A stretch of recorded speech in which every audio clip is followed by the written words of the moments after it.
अच्छा यार, आप लोग ये 1 मिनट की वीडियो देखें, उसके बाद इस वीडियो पर बात करते हैं, लेकिन उससे पहले जरा आप ये वीडियो देखें। सालाम दोस्तों, क्या हाल है आप सबके। उम्मीद है कि आपकी अच्छी ईद गुजरी होगी।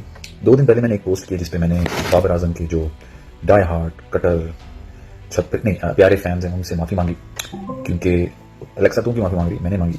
वो पोस्ट काफ़ी आप लोगों ने शेयर की, 11,000 लाइक आ गए उसके ऊपर, लोगों ने काफ़ी अप्रिशिएट किया। इसमें बात यह है कि मैं असमें बाबर के फ़ैन के साथ पंगा नहीं लेना चाहता, क्योंकि सुनने में आया कि एक इंडियन जर्नलिस्ट ने बाबर के फ़ैन के साथ पंगा लिया और बेचारे का पेज उड़ गया। यार ऐसे थोड़ी होता है यार, आप पेज उड़ा देते लोगों का। तो मुझे अपना पेज काफ़ी प्यारा है, क्योंकि ठीक है मैं अपने पेज पे क्रिकेट की बातें करता हूँ, लेकिन एज ए कमेडियन मैं अपने इवेंट्स उस पर एडवर्टाइज करता हूँ। मेरी रोजी रोटी थोड़ी सी चलती है उससे, अलहमदिल्ला। तो बाबर के फ़ैन के साथ मेरी ऐसी औकात किधर कि मैं बाबर के फ़ैन के साथ पंगा ले सकूँ। वो बहुत बड़ा प्लेयर है और आप बहुत बड़े फ़ैन हैं माशाल्लाह, तो अगर मैंने कोई ऐसी बात बाबर द किंग के बारे में की हो, बॉब्सी the king as Hasan Ali से, तो मैंने अगर बॉब्सी भाई के बारे में कोई ऐसी बात की हो जो आपको अच्छी ना लगी हो, तो ठीक है, ना लगी हो, मेरा पॉइंट ऑफ व्यू तुम मामले लग रहे हो। लेकिन हाँ अब अनफॉर्चुनेटली हम बाहर के मुल्क में रहते हैं, तो यहाँ पे आप एक चीज़ सीख जाते हैं कि अगर आपको कोई चीज़ बुरी ना लगी हो, क्योंकि हमारे पास फ्रीडम ऑफ स्पीच है, तो हम बोल सकते हैं। लेकिन हाँ, मुझे लगता है कि तमीज़ के दायरे में रह के बोलना बड़ा ज़रूरी है। तो अच्छा जी, वीडियो आपने देखी है।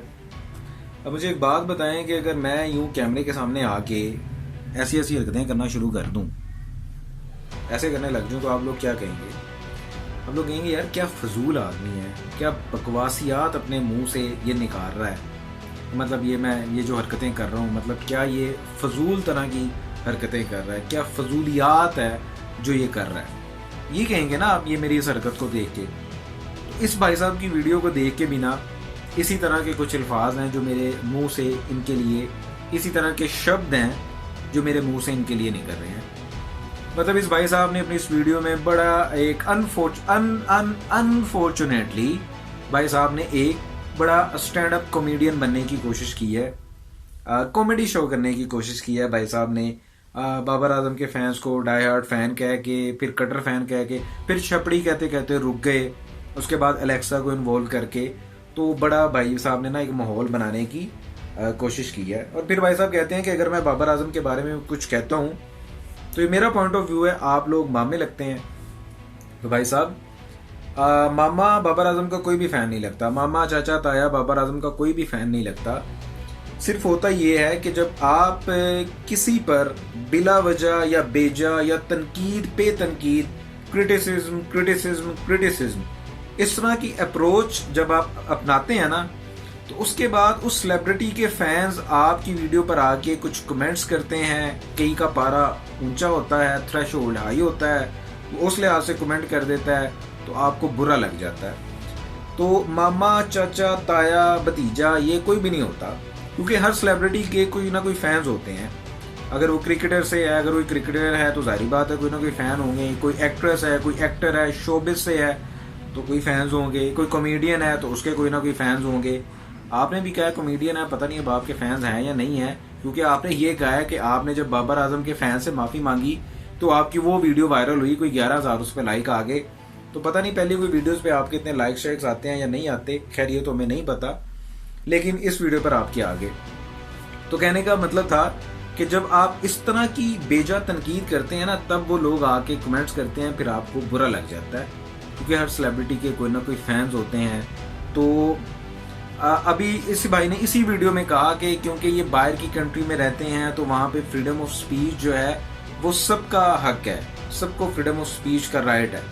तो फ्रीडम ऑफ स्पीच का राइट भैया जी यहाँ पे भी है, हर किसी का डेमोक्रेटिक राइट है अपनी ओपिनियन का इजहार करना। और मैं हमेशा कहता हूँ अपनी ओपिनियन का इजहार करना ये हमारा डेमोक्रेटिक राइट है, ये हमसे कोई भी छीन नहीं सकता।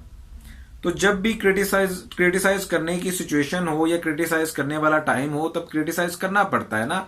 पिछले 1.5 या 2 साल में देखा जाए तो बाबर आजम पर सबसे ज्यादा क्रिटिसाइज हमारे मुल्क के लोगों ने, उसके फैंस नहीं किया था। जब हम एशिया कप में अच्छा परफॉर्म नहीं कर पाए, वर्ल्ड कप में अच्छा परफॉर्म नहीं कर पाए, 50 वर्ल्ड कप था, 50 एशिया कप था, उसमें हम अच्छा परफॉर्म नहीं कर पाए, तो सबसे ज्यादा क्रिटिसाइज कौन हुआ था, क्रिटिसिज्म का निशाना कौन बना था? बाबर आजम बना था यार। अभी वो वहां पे खेल रहा था वर्ल्ड कप के मैचेस और यहाँ अनाउंसमेंट होगी कि हम बाबर आजम को कप्तानी से हटा रहे हैं।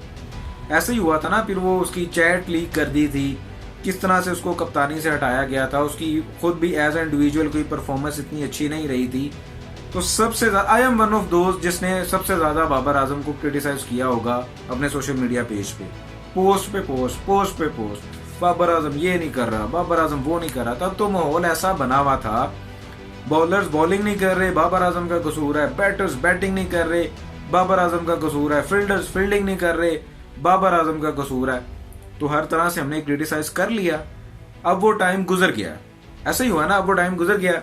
उसके बाद ये न्यूजीलैंड में गया, इसने अच्छा परफॉर्म किया। ऑस्ट्रेलिया में अनफॉर्चुनेटली अच्छा परफॉर्म नहीं कर सका, हमने फिर से क्रिटिसाइज किया। पीएसएल में आया, सबसे अच्छा परफॉर्म किया, टॉप स्कोरर रहा, 157 का इसका कोई स्ट्राइक रेट रहा, 50s भी थी, सेंचुरी भी थी और बाउंड्रीज भी थी, सारा कुछ था, अच्छा परफॉर्म किया। अब पीसीबी ने दोबारा इसको कप्तान बना दिया है, जो कि बाबर आजम का फैसला नहीं है भाई। बाबर आजम ने नहीं कहा कि मुझे कप्तान बना दो, बल्कि बाबर आजम ने तो कप्तानी लेने से इनकार किया था। पीसीबी और सिलेक्शन कमेटी ने यह फैसला किया था कि हमारे पास कोई दूसरी ऑप्शन नहीं है, कोई दूसरी चॉइस नहीं है, इस वजह से हम बाबर आजम को ही दोबारा कप्तान बना रहे हैं, क्योंकि being a captain Babar Azam का सबसे ज्यादा एक्सपीरियंस है। और देखा जाए तो as a captain Babar Azam की विनिंग परसेंटेज कोई 55 या 58 के राउंड अबाउट है। T20 में अगर बाबर आजम 3 मैचेस और जीत जाते हैं एज अ कैप्टन, तो ये T20 के मोस्ट सक्सेसफुल कैप्टन होंगे। ठीक है, तो ये सारी सिचुएशन, ये सारे रिकॉर्ड्स बताने का मकसद ये है कि जो क्रिटिसाइज करने का टाइम था वो गुजर गया है। अब हमारी टीम जा रही है एक बड़ा इवेंट खेलने, दोबारा से बाबर आजम को कप्तान बनाया गया है, शाहीन अफरीदी को कप्तानी से हटाया गया है। ये कोई अच्छा फैसला नहीं है। फैसला तब भी अच्छा नहीं था जब शाहीन अफरीदी को कप्तान बनाया गया था, क्योंकि एक ही सीरीज के बाद आपने उसको कप्तानी से हटा दिया। उस बेचारे का जो है ना कॉन्फिडेंस लेवल पता नहीं जीरो क्या माइनस में चला गया होगा, -12, -50, -100 पे चला गया होगा उसका कॉन्फिडेंस लेवल के यार एक सीरीज के बाद ही उसको आपने कप्तानी से हटा दिया, तो आप पहले उसको कप्तान बनाते ही ना।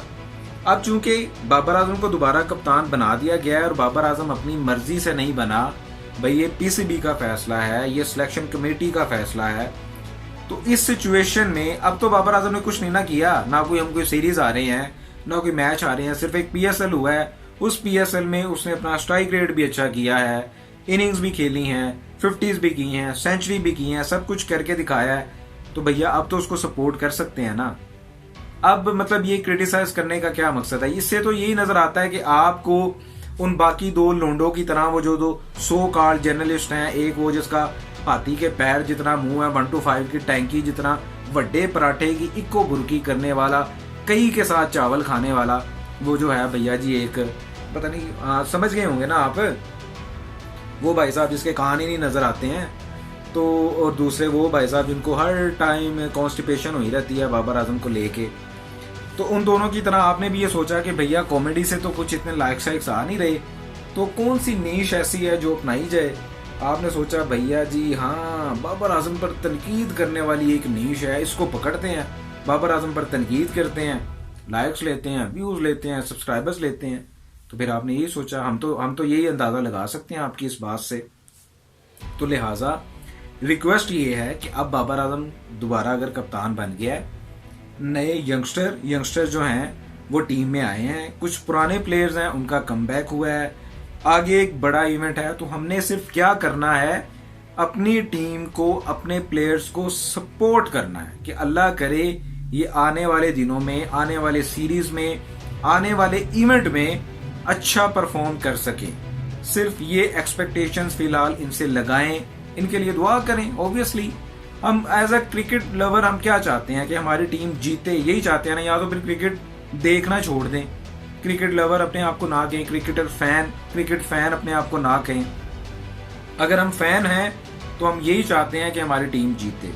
तो लिहाजा सिर्फ आपसे रिक्वेस्ट ये है कि तनकीद बराए तनकीद ना करें। जब तनकीद करने की, क्रिटिसाइज करने का टाइम होगा तब बेजा करिएगा भाईजान। मैं कहता हूं अगर बाबर आजम आने वाले टाइम में, आने वाली सीरीज में, आने वाले इवेंट में अच्छा परफॉर्म नहीं करता तो सबसे ज्यादा हम बाबर आजम को लताड़ेंगे, क्योंकि हमें ना तो बाबर आजम से कोई मकसद है, ना किसी और कैप्टन से मकसद है। हमें मकसद सिर्फ अच्छी क्रिकेट से है, जीतने से है। इसलिए आपसे बार बार ये रिक्वेस्ट है कि इस सिचुएशन में अपने टीम को, अपने कैप्टन को सपोर्ट करें। तो ये भाई साहब की स्टेटमेंट को लेके मेरे तो ये रिमार्क्स हैं। इन भाई साहब की स्टेटमेंट पे आप क्या कहते हैं नीचे कमेंट सेक्शन में जरूर बताइएगा। आज की वीडियो में फिलहाल इतना ही था। मिलेंगे आपसे अगली वीडियो में, तब तक के लिए अल्लाह हाफिज।